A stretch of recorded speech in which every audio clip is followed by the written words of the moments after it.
Assalamualaikum warahmatullahi wabarakatuh. Kali ini kita coba berbicara dengan Inggris atau sesi Inggris dengan tema grammar ya. Nah, di sini yang dimaksud dengan grammar sendiri, dia punya 3 tatanan.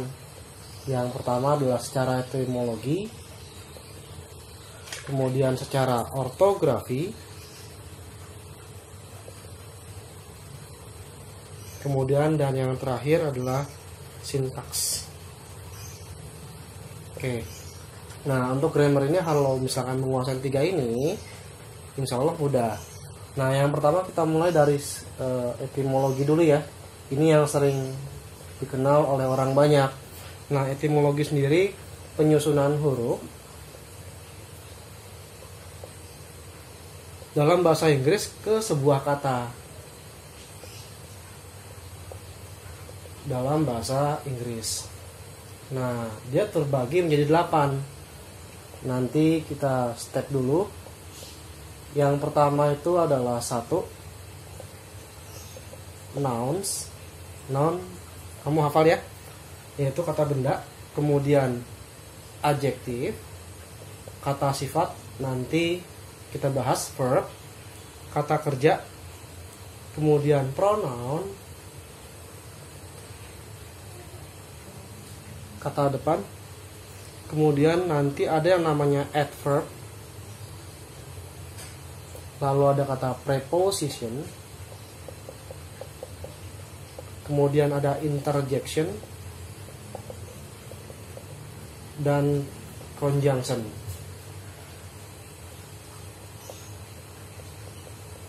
Oke, 1, 2, 3, 4, 5, 6, 7, 8. Itu grammar untuk etimologi atau tahap 1. Kemudian yang kedua yaitu tahap kedua tentang ortografi. Nah, ortografi sendiri dia merupakan ejaan, gitu ya, ejaan dari sebuah bahasa atau bunyi dalam bahasa Inggris. Lebih tepatnya dibaca dalam bahasa Indonesia adalah lafal. Nah, dia meliputi ada yang pertama 1 pemenggalan kata, kemudian ada yang namanya ejaan, nanti ada yang namanya tanda baca dan lain-lain ya. Kemudian ada yang ketiga. Nah, yang ketiga di sini yang disebut dengan sintaks. Sintaks sendiri disebut dengan penyusunan. Kalau tadi dari huruf menjadi sebuah kata adalah etimologi, sekarang dibalik dari penyusunan kata menjadi sebuah kalimat dalam bentuk bahasa Inggris. Nah, jika sudah, kita akan bahas satu persatu di sini. Dan biasanya jenis sintaksnya ada dasarnya. Dasar dari sintaks ada 8 ya. Yang pertama adalah present tense, kemudian present continuous, kemudian ada present future, kemudian ada present perfect, kemudian ada past tense, lalu ada past continuous, kemudian ada past future, dan past perfect. Ini 8 tenses dasar minimal. Setiap orang untuk berbicara bahasa Inggris harus mengerti tentang 8 tenses ini atau 8 pola kalimat ya, atau disebut dengan pola kalimat untuk sintaks, dimana pola kalimat sendiri dia harus memenuhi pola standar, yaitu harus ada perlu subjek, kemudian ada kata kerja atau dalam bahasa Inggris adalah verb, dan objek atau adverb.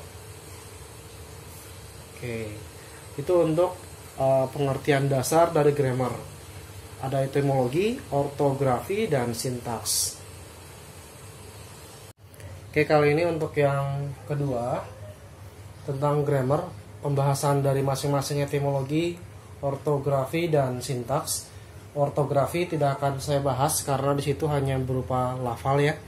Lafal atau sebuah tata baca dari sebuah bahasa Inggris. Dia ada dua bentuk, British ataupun American. Nanti tergantung dari gaya bahasa dari si pembicara masing-masing. Nah, kemudian yang pertama adalah etimologi 1 atau etimologi dasar. Di sini etimologi dasar dia meliputi yang namanya 3 hal. Yang pertama, 1, wajib mengetahui noun. Yang kedua, kata kerja. Yang ketiga adalah adverb. Ini kuncinya untuk membentuk yang namanya sintaks. Sintaks sendiri memerlukan subjek, lalu verb, dan terakhir adalah objek. Nah, baik subjek atau objek masih masuk dalam kategori noun. Nah, subjek di sini dalam bahasa Inggris ada 7 ya. Dia meliputi I, artinya adalah saya. Kemudian you, artinya adalah kamu. Kemudian they, artinya adalah mereka. Kemudian ada yang namanya we, artinya adalah kami. Kemudian ada he, dia laki-laki. Ini berperan sebagai kata pengganti dari laki-laki. Kemudian she untuk dia perempuan. Dan yang terakhir adalah it, merujuk pada kata benda atau kata binatang di sini. Nah, dalam hal ini I, you, they, we, he, she, and it bekerja sebagai subjek. Walaupun dia termasuk nouns, bekerja masih sebagai subjek. Kemudian kata kerja sendiri, pengertian dari kata kerja atau verb, yaitu sebuah aktivitas yang dilakukan oleh setiap gerakan pada subjek. Atau lebih tepatnya saya singkat, aktivitas yang dilakukan oleh subjek, gitu ya. Nah, kalau sudah lagi nanti ada yang namanya adverb. Adverb sendiri di sini berupa kata keterangan. Kata keterangan meliputi banyak hal. Yang pertama bisa merujuk kata waktu, kemudian tempat ataupun cara, gitu. Nah, kita bahas satu persatu dimulai dari subjek ya.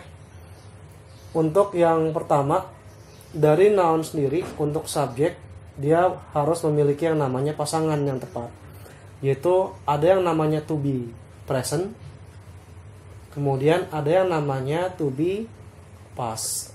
Dalam hal ini setiap subjek kalian harus menghafali masing-masing artinya. Saya tidak akan membahas lagi apa itu artinya I, you, hingga it. Tapi yang kita bahas selanjutnya adalah bagaimana cara mengembangkan kata-kata bahasa Inggris tersebut. Nah, di sini subjek to be present sama to be past, serta nanti ada yang namanya auxiliary verb. Dia memiliki pasangan yang berbeda-beda ya. Nah, ketika subjeknya I, maka harus am. Kemudian ada saatnya you, maka dia harus are. And then we and they juga masing-masing menunjukkan kata are. Lalu untuk he, she, dan it, masing-masing ketiganya adalah is. Nah, untuk yang am, ada to be past masih menunjukkan kata was. Dan dari kalimat you, they, we menunjukkan kata were. Dan he, she, it bisa diganti dengan kata was. Nah, auxiliary verb di sini ketika ketemu I, maka dia harus menggunakan kata do. Lalu ada kata will, shall. Kemudian ada kata have. Kemudian nanti ketemu lagi dengan kata can atau may. Dan ini berlaku selain you, we, they, juga I. Nah, untuk yang he, she, it, maka gunakan does, boleh will atau shall. Nah, have-nya diganti dengan has, gitu ya. Kemudian can dan may juga tetap. Nah, dalam hal ini pasangannya harus disesuaikan. Jika I, you, we, they dituliskan menggunakan does, itu adalah salah. Nah, otomatis dalam pengucapan harus sesuai dengan pasangan masing-masing. Misalkan I am, you are, we are, they are, he is, she is, or it is. Jangan sampai sekali-kali I are. Maybe you have to say you are, they are. Itu nggak masalah. Ketika you am itu salah, gitu ya. Nah, kemudian untuk to be past juga sama. Ketika menyebutkan you was itu adalah salah. Oke, kemudian untuk yang kedua, tadi kita sudah bahas tentang noun, sekarang tentang verb. Nah, di sini verb sendiri sebelumnya adalah kata kerja. Ingat ya, segala sesuatu aktivitas yang dilakukan oleh subjek. Nah, kata kerja ini banyak, dia cuman bentuknya hanya 3 aja. Yang pertama, bentuk present, yang kedua bentuk past, dan yang terakhir adalah past participle.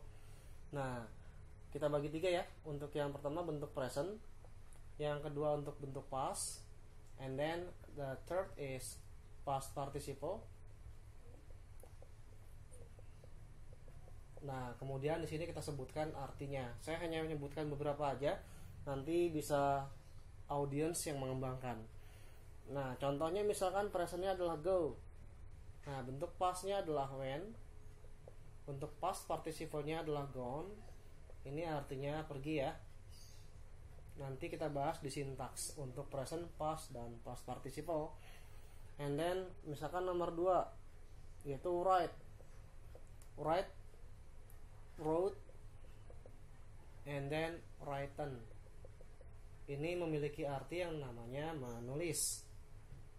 Nah, kemudian untuk yang ketiga ada read, read, read. Walaupun tulisannya sama, lafalnya berbeda. Ini yang disebut dengan ortografi. Ortografi di sini lafal atau ejaan dari sebuah kata yang diucapkan dalam mengucapkan bahasa Inggris. Read, read, read. Itu artinya membaca. Sama halnya dengan write. Jangan sekali-kali urite. Nah, itu salah.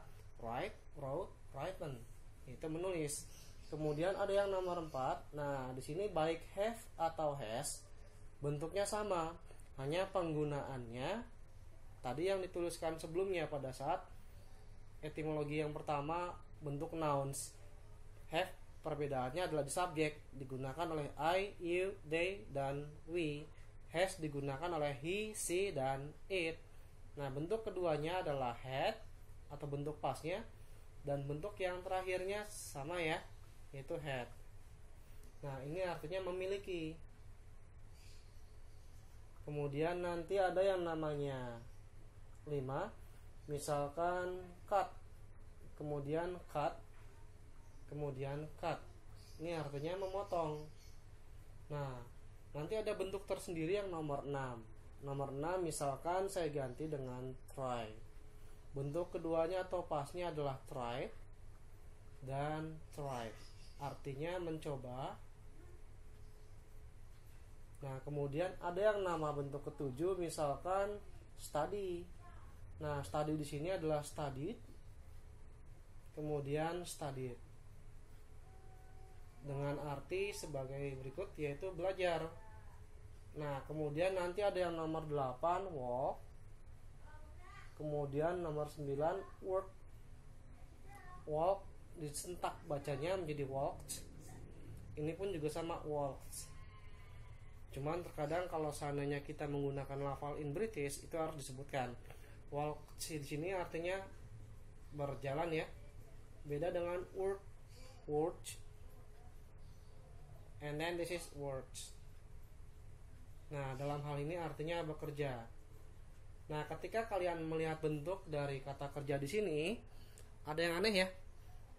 Dimana di sini tambahkan ed semua, tetapi 5 kalimat verb yang pertama tidak menggunakan kata ed dalam bentuk past ataupun past participle-nya. Nah, inilah yang membedakan kata kerja yang disebut dengan irregular dan regular. Nah, dalam hal ini kata kerja sendiri dia terbagi 2, yang seperti saya sebutkan sebelumnya. Sehingga dalam hal ini untuk saya pecah verbnya, yang pertama bentuk regular perbentuk past dan past participle-nya menggunakan akhiran ed. Nah, sedangkan untuk yang kedua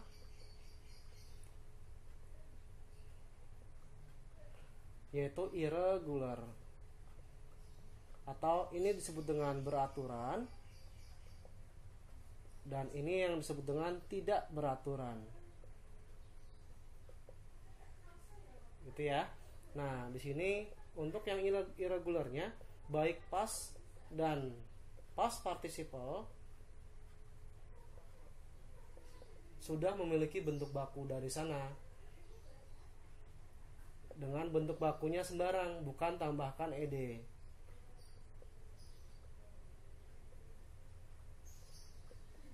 Atau random ya. Nah, itu untuk kata kerja atau verb dalam istilah etimologi dalam bahasa Inggris. Sehingga kalau sudah menguasai subjek, kemudian verb, dan yang berikutnya adalah adverb. Adverb di sini adalah kata keterangan. Nah, tadi sebelumnya sudah saya jelaskan, kata keterangan dia meliputi waktu. Waktu pun terbagi dua. Yang pertama bentuk present, yang kedua bentuknya adalah past. Ini saat sekarang. Kemudian past di sini dalam bentuk masa lampau atau masa lalu ya. Kalau bicara masa lalu ya. Kita abaikan dulu.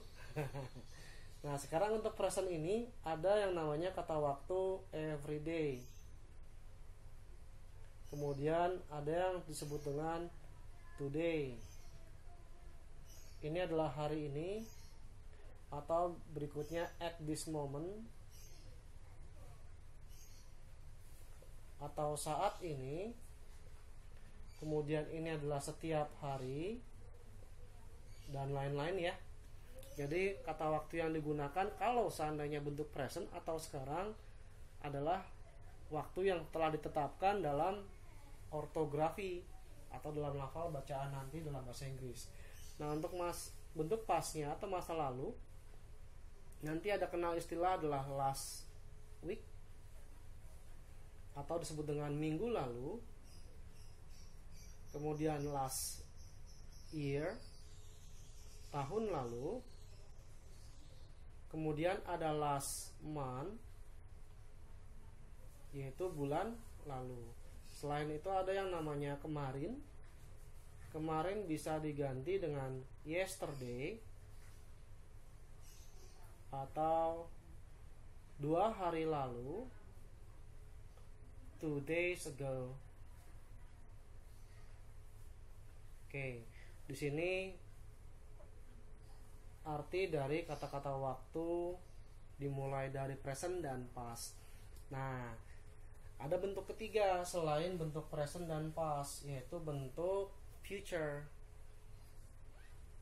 Nah, bentuk future di sini hati-hati karena setiap penggunaannya ada yang menggunakan lafal dan ada yang secara langsung, yaitu syllable.